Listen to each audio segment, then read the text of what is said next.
Good morning and welcome back. So if you are just joining us, we are reading Beverly Cleary's book, Dear Mr. Henshaw. The illustrator is Paul O. Zielinski. So we are starting today on Monday, February 5th. Dear Mr. Henshaw, and it's crossed off. It's crossed off right there by my finger.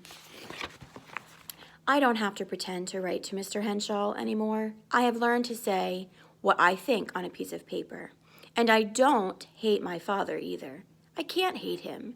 Maybe things would be easier if I could. Yesterday, after I hung up on Dad, I flopped down on my bed and cried and swore and pounded my pillow. I felt so terrible about Bandit riding around with a strange trucker and Dad taking another boy out for pizza when I was all alone in the house with the mildewed bathroom when it was raining outside and I was hungry. The worst part of it all was I knew if Dad took someone to a pizza place for dinner, he wouldn't have phoned me at all, no matter what he said. He would have too much fun playing video games. Then I heard Mom's car stop out in front. I hurried and washed my face and tried to look as if I hadn't been crying, but I couldn't fool Mom. She came to the door of my room and said, "Hi, Lee." I tried to look away, but she came closer in the dim light and said, "What's the matter, Lee?" "Nothing," I said, but she knew better.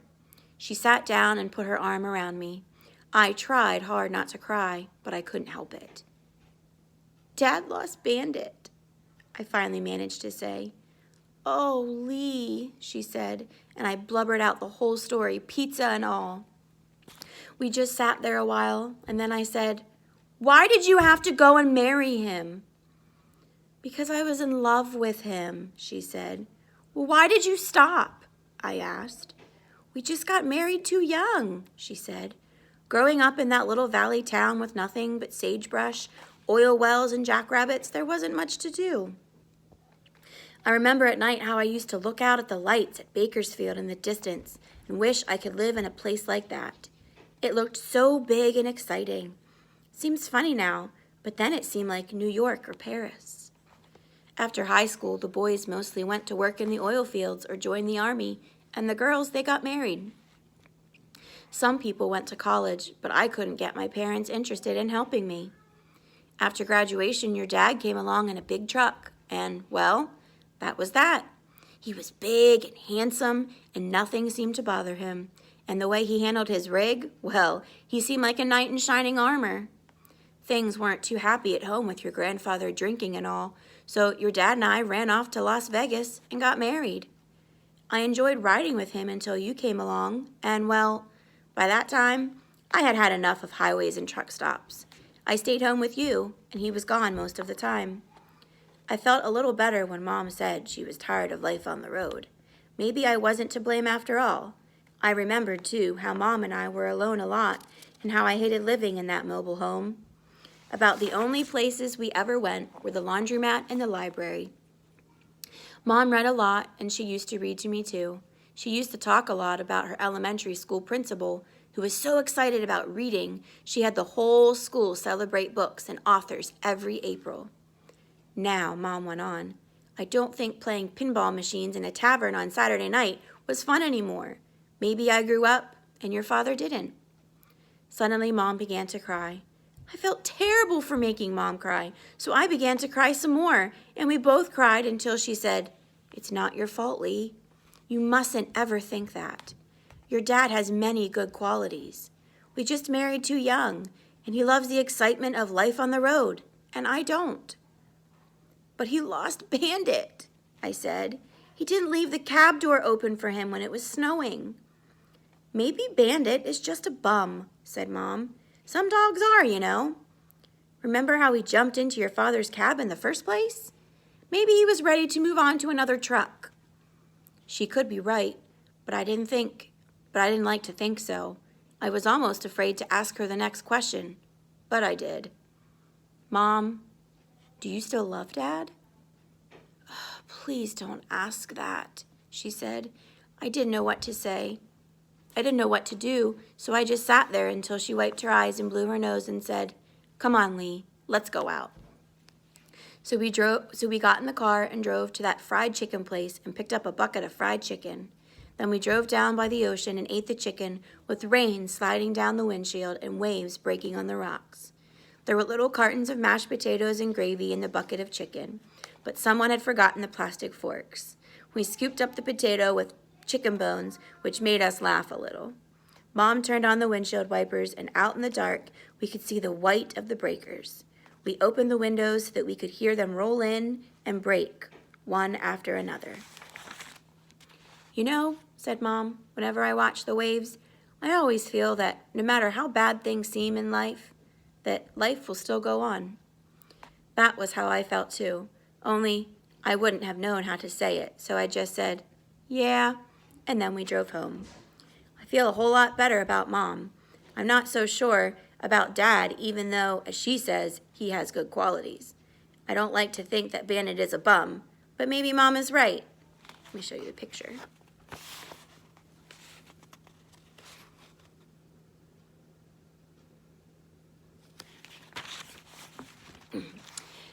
Tuesday, February 6th. Today I felt so tired. I didn't have to try to walk slow on the way to school. I just naturally did. Mr. Fridley had already raised the flags when I got there. The California bear was right side up, so maybe Mr. Fridley didn't need me to help him after all. I just threw my lunch down on the floor and didn't care if anybody stole any of it. By lunchtime, I was hungry again, and when I found my little cheesecake missing, I was mad all over again. I'm going to get whoever steals my lunch, then he'll be sorry. I'll really fix him. Or maybe it's a her. Either way, I'll get even. I tried to start a story for young writers. I got as far as the title, which was Ways to Catch a Lunch Bag Thief. A mousetrap in the bag was all I could think of. And anyway, my title sounded too much like Mr. Henshaw's book. Today, during spelling, I got so mad thinking about the lunch bag thief that I asked to be excused to go to the bathroom. As I went out into the hall, I scooped up the lunch bag closest to the door. I was about to drop kick it down the hall when I felt a hand on my shoulder, and there was Mr. Fridley. "What do you think you're doing?" he asked, and this time he wasn't being funny at all. "Go ahead. Tell the principal. See if I care," I said. "Maybe you don't," he said, "but I do." That surprised me. Then Mr. Fridley said, "I don't want to see a boy like you get into any trouble, and that's where you're headed." I don't have any friends in this rotten school. I don't know why I said that. I guess I just felt like I had something to say. "Who wants to be friends with someone who scowls all the time?" asked Mr. Fridley. "So you've got problems. Well, so has everyone else. If you take the trouble to notice." I thought of Dad up in the mountains, chaining up 8 heavy wheels in the snow, and I thought of Mom squirting deviled crab into hundreds of little cream puff shells and making billions of tiny sandwiches for golfers to gulp, and wondering if catering by Katie would be able to pay her enough to make the rent. "Turning into a mean-eyed lunch kicker won't help anything," said Mr. Fridley. "You gotta think positive." "How?" I asked. "That's for you to figure out," he said, and gave me a little shove toward my classroom. Nobody noticed me put the lunch bag back on the floor. Wednesday, February 7th. Today, after school, I felt so rotten that I decided to go for a walk. I wasn't going any special place, just walking. I had started down the street, past the paint store and antique shops and bakery and all those places, and on past the post office when I came to a sign that said, "Butterfly trees." I had heard a lot about these trees where monarch butterflies fly thousands of miles to spend the winter. I followed arrows until I came to a grove of mossy pine and eucalyptus trees with signs saying, "Quiet." There was a big sign that said, "Warning, $500 fine for molesting butterflies in any way." I had to smile. Who would want to molest a butterfly? The place was so quiet, almost like church, that I tiptoed. The grove was shady, and at first I thought all the signs about butterflies must be some kind of ripoff for tourists, because I saw only 3 or 4 monarchs flittering around. Then I discovered some of the branches looked strange, as if they were covered with little brown sticks. Let me show you the picture.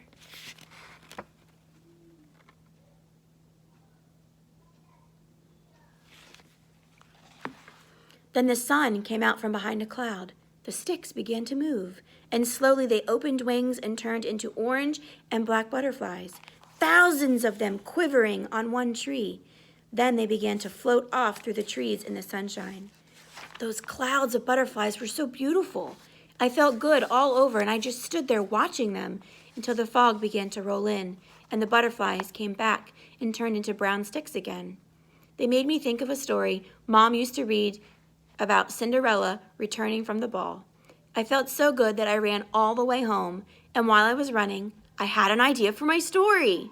I also noticed that some of the shops had metal boxes that said alarm system up near their roof. So does the gas station next door.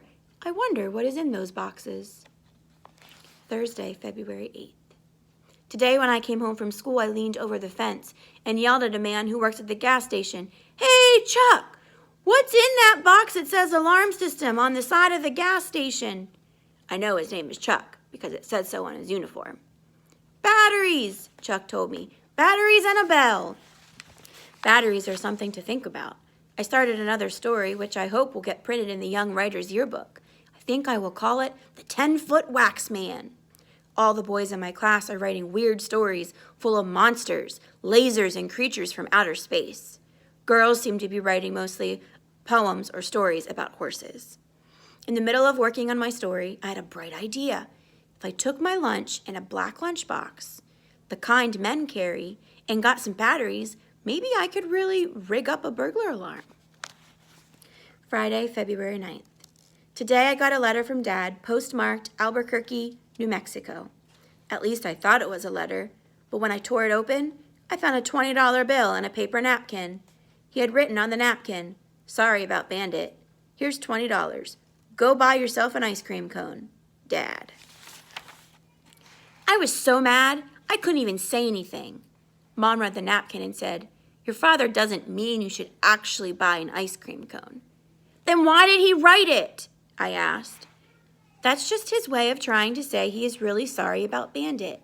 He's just not very good at expressing feelings." Mom looked sad and said, "Some men aren't, you know." "What am I supposed to do with the $20? I asked, not that we couldn't use it. "Keep it," said Mom. "It's yours, and it will come in handy." When I asked if I had to write and thank Dad, Mom gave me a funny look and said, "That's up to you."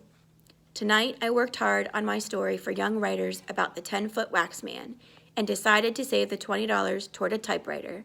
When I get to be a real author, I will need a typewriter.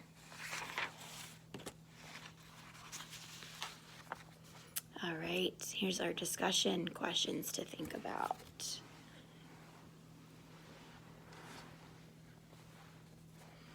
So the first question here says, what did Lee's mom do to make them feel better?